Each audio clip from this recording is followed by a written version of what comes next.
Assalamualaikum warahmatullahi wabarakatuh. Jumpa lagi di channel ZHM. Apa kabar teman-teman semuanya? Semoga sehat selalu, dimudahkan segala urusan, dilancarkan segala rezeki, diberikan umur panjang, dan semoga selalu dalam lindungan Allah Subhanahu wa Ta'ala. Amin.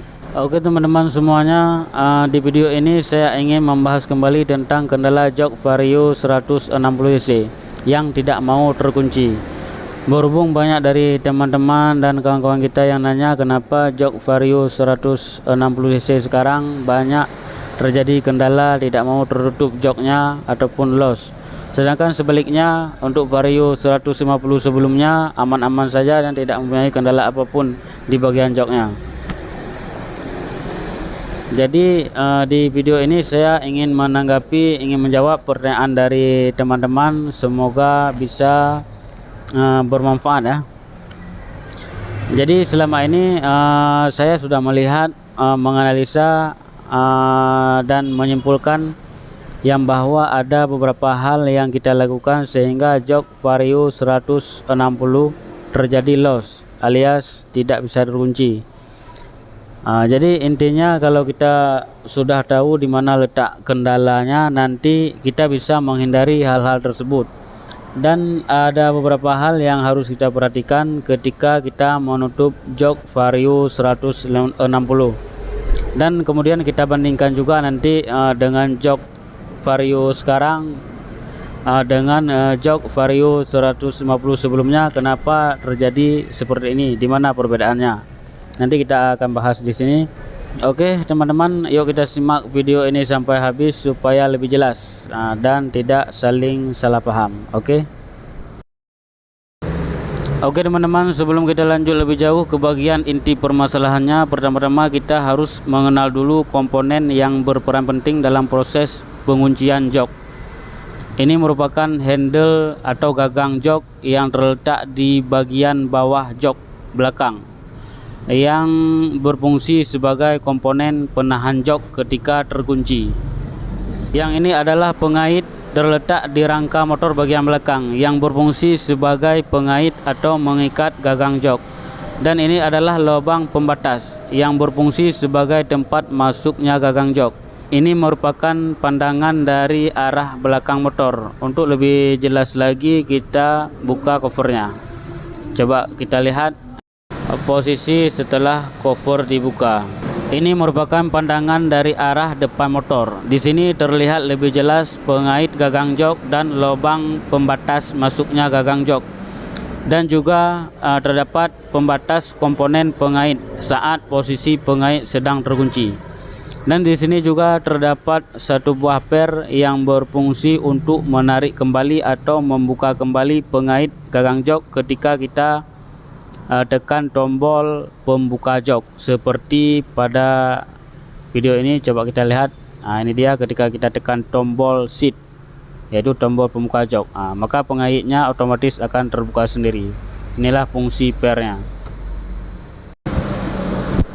Oke, sekarang langsung kita bahas ke inti permasalahannya. Posisi normal ketika kita tutup jok, yang seharusnya gagang jok harus masuk ke dalam lubang pembatas sehingga gagang jok tidak bergeser ke kiri atau ke kanan, dan posisi gagang jok berada di depan komponen pengait sehingga langsung mengait gagang joknya.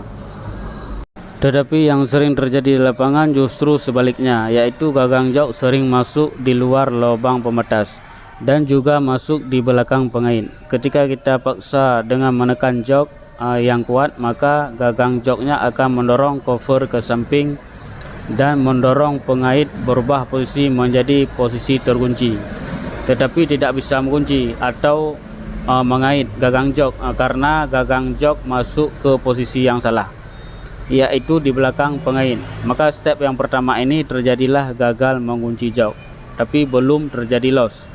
Kemudian setelah step pertama gagal menutup jok, maka jika kita paksa menutup jok kali yang kedua, hal inilah yang membuat jadi loss, karena gagang jok akan menekan pengait ke bawah, maka pengait akan loss ke bawah. Step yang kedua inilah yang terjadi loss.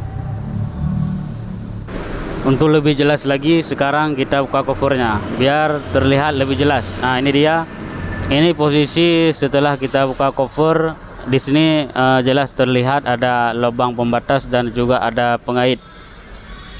Di sini bisa kita coba juga dengan jelas yang bawah. Kalau posisi normal bisa kita lihat langsung ini masuk ke tengah-tengah pembatas, sedangkan posisi yang salah ya di luar pembatas, masuk gagang joknya di luar pembatas, dan juga akan menekan pengaitnya dari belakang pengait sehingga pengaitnya tertutup, tidak dapat mengait ke posisi gagang joknya. Ini bisa kita lihat dengan jelas. Dan kalau kita lakukan menutup jok sekali lagi di atas pengait itu, maka pengait akan loss ke bawah dan akan melewati dari batasannya. Inilah yang membuat pengait jadi loss ke bawah. Jadi intinya kalau pengait ini sudah pada posisi terkunci seperti ini, maka jangan dipaksa lagi untuk menutup jok, tapi tekan dulu tombol seatnya supaya posisi pengaitnya menjadi posisi normal kembali. Setelah itu baru bisa kita melakukan menutup jok kembali. Oke, sekarang kita bandingkan jok Vario sebelumnya dengan Vario terbaru, yaitu Vario 160 cc. Di hadapan saya ini sudah ada satu unit Vario yang sebelumnya warna putih dan Vario yang terbaru yang warna merah, yaitu Vario 160 CBS. Di sini nanti kita bisa melihat perbedaannya, di mana perbedaannya jok Vario sebelumnya dengan jok Vario 160 cc. Yang warna putih ini adalah Vario 125, karena sistem jok Vario 125 itu sama juga dengan sistem jok Vario 150 cc. Kemudian kita lihat dulu di bagian jok Vario yang sebelumnya ini yang warna putih. Coba kita perhatikan. Nah, ini dia. Bisa kita lihat di sini yang bahwa cover yang berada di samping pembatas jok dan juga di samping pengaitnya itu adalah besi.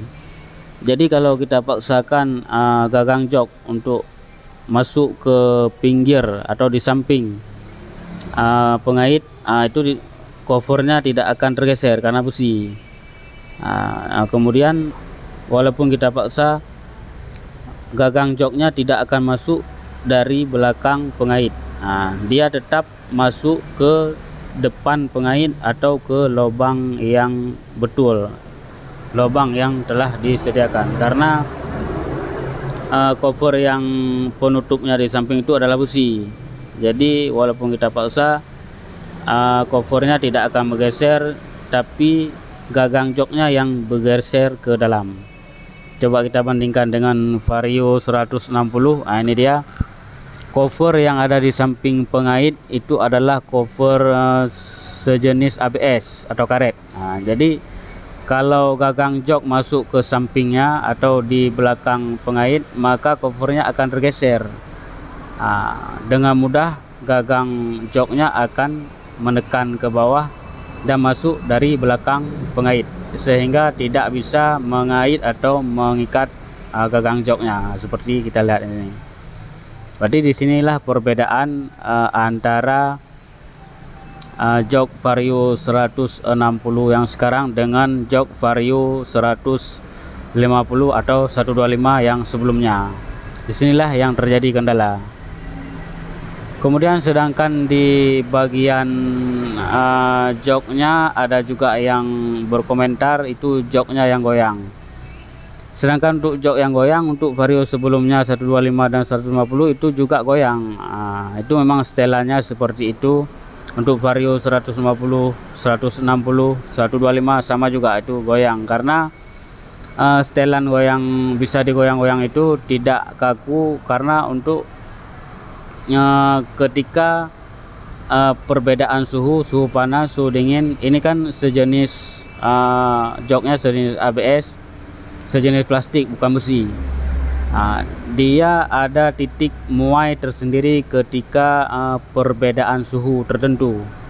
Jadi kalau di setel bisa digoyang seperti ini, Jadi mudah kita untuk mengatur menutup joknya, tidak kaku. Jadi kalau di setel kaku, nanti ketika perbedaan suhu, perbedaan berat penumpang, dan juga ada misalnya seperti di dalam bagasinya ada muatan atau ada yang barang kita simpan yang agak keras menonjol, jadi agak susah. Kalau di setel kaku itu agak susah kita menutup jok, makanya di setel elastis, bisa digoyang ke kiri atau ke kanan supaya mudah masuk pembatas daripada bawah joknya ke dalam bagasi.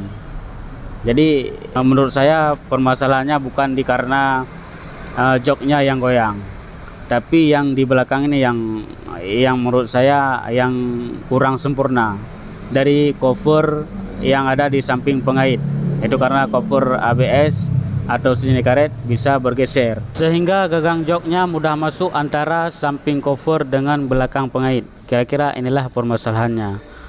Jadi untuk ke depan pastinya dari AHM sedang menyempurnakan sistem joknya, mudah-mudahan lebih sempurna lagi, akurat, dan tidak terjadi kendala lagi. Itu yang kita harapkan.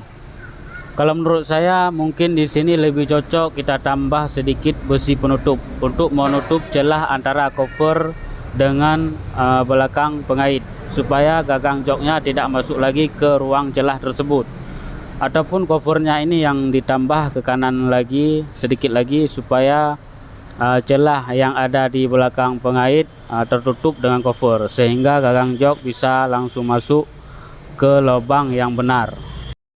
Jadi kesimpulan yang bisa kita ambil di sini pada intinya gagang jok harus benar-benar masuk ke jalurnya, tidak masuk ke luar jalur. Dan seperti pada video-video sebelumnya saya pernah katakan tidak boleh menutup jok dengan membanting atau menembuk. Sebenarnya hal ini boleh-boleh saja, tidak akan terjadi rusak karena bagian di sistem kuncinya, di sistem kunci joknya terbuat dari besi, jadi aman, tahan ya, dan kuat.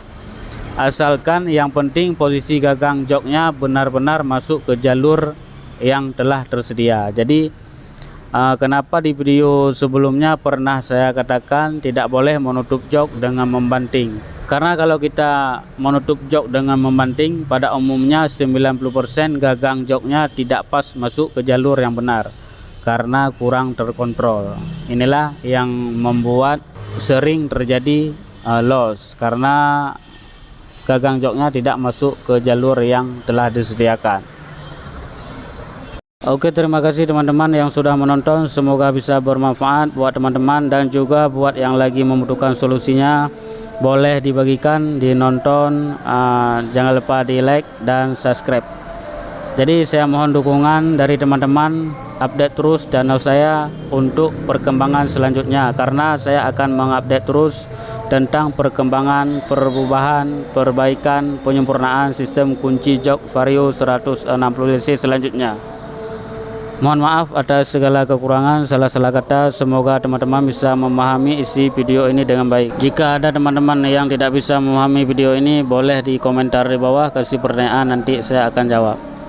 Oke, sekian, terima kasih. Assalamualaikum warahmatullahi wabarakatuh.